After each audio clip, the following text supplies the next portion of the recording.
Okay, point of this video is a recap of chapter 10 and 11 of Final Fantasy 15. So what ended up happening, everybody, was while I was working on, not while I was working on it, I was getting everything ready to edit up videos to get like a week span done. I had 6.5 hours of gameplay to edit.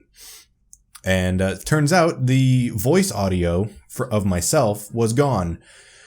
So I'm turning these 6.5 hours into 2 or 3 recaps to finish off the game, because all of my voice audio is gone from here on. Hooray! Hooray! So, I suppose we'll just kick it right off. So right after the events in Altissia, the gang goes to the bad guy country of Gralia. Gralia is, I think, the city that they're trying to get to.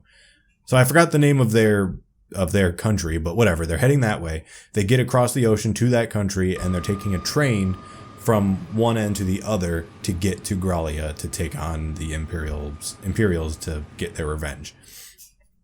On the way there, they talk a little bit about Noctis not being able to accept his roles as a king, and how he needs to grow up, and he needs to get over the fact that his girlfriend died in his arms, and how his dad died, and how he needs to put the ring on. And Ignis is still blind, but apparently it'll come back in a matter of time. Spoilers, it doesn't. It does not. Their first stop is in a small town where they're going to go and get a royal arm for Noctis. It's hidden underneath the Tree of Life, which they kind of just hint at, and they go, there it is. It's just a big tree that kind of came out of nowhere, and they don't do much about that. You just go there and you go get the royal tomb. The only thing that's really big about this is you can choose to not bring Ignis with you, but if you don't bring him with, you can't get the royal tomb, because you fight a Marlboro, and right outside the royal tomb. And the only way you can beat it is when Ignis thinks of a new strategy. Instead of a recipe, he finds up a new strategy. And he throws bombs into its mouth to make it blow up, basically. And you do that a few times until it dies. And then you get the royal tomb that way. Some kind of sword. Could be a spear. I think it's a sword, though. Maybe a great axe. I think it's a sword. I'm going to say it's a sword. So,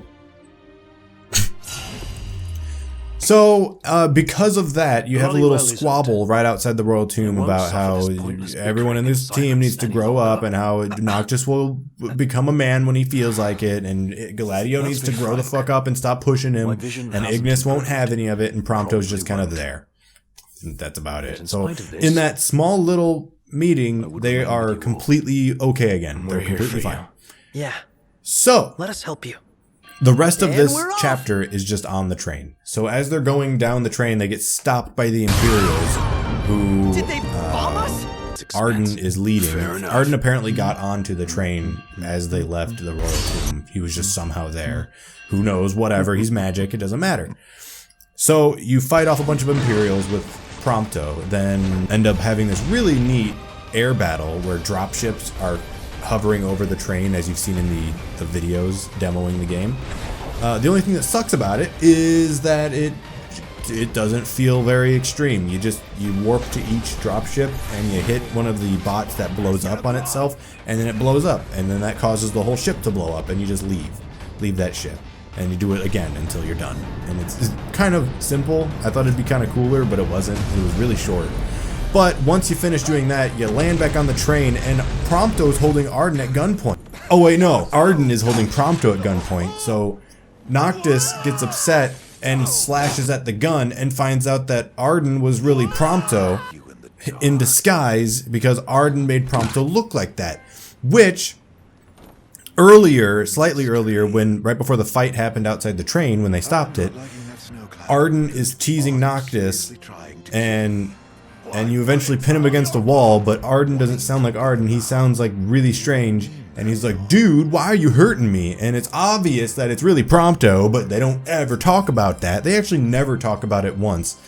They just, like, you're supposed to piece that together when you knock Arden off the train and it transforms back into Prompto. So Prompto's now gone from the party, and he's apparently gotten taken by the Imperials. So yay, good for that. Now we can at least get him later. So you finish that off, and if I remember correctly, you still go to Tenebrae. Tenebrae is the next stop, and at that place is where you see that Tenebrae is under complete darkness now, and it's all fucked. And you see RNA again, who apparently left the Imperials, hooray, and is now becoming a bounty hunter to help the cause and save people and fight the darkness. So yay, she's a good person, hooray. Brr, brr, brr. Then you leave Tenebrae to go toward Grallia again, but you eventually have to cross the bridge where the Ice Queen summon is. I think they always call it the Glacier. Glacier. They call her that, even though it is Shiva. It's Shiva, but they never call her Shiva. And when you go across that train, you get stopped by the ice, and you see the gigantic dead statue, at least the face of her, of a gigantic dead body. I guess. I think it's a statue. It's a shame. But then, when you get out and you fight some dudes, you get back in the train, and your two buddies, Ignis and Gladio, have been captured by Arden. And when that happens, I'm worried about oh, what was her name? and they can't get up. Why not lend them a hand?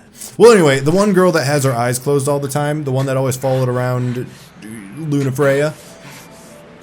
What's her name? I can't remember. She is actually Shiva. She was following around Lunafreya to keep her safe or something like that. And then she does a really badass thing where Arden is like, ah ha ha, you look the same way you did when you died. And she just touches his lip and it freezes him. It's cool. And that's how you get Shiva. She basically just gives you a little bit of monologue about how Lunafreya always loved you and blah blah blah, stuff you already knew.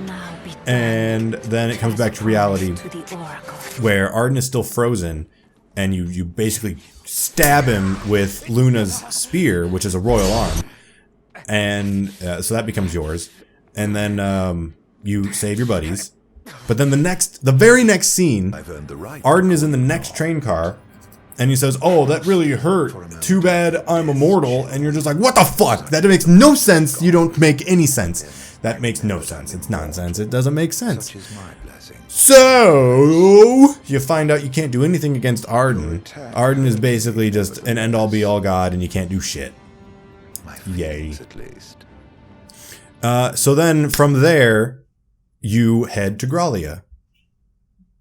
And that's where the chapter ends, because then right then is when you get to Grallia and shit goes down, which I will cover in the next bit where I talk about chapter 13.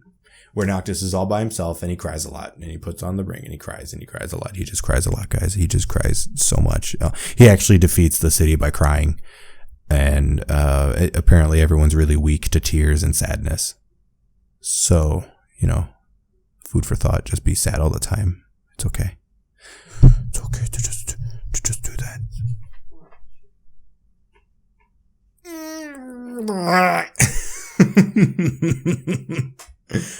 So anyway, that's basically what happened in the chapters of 10 and 11. And,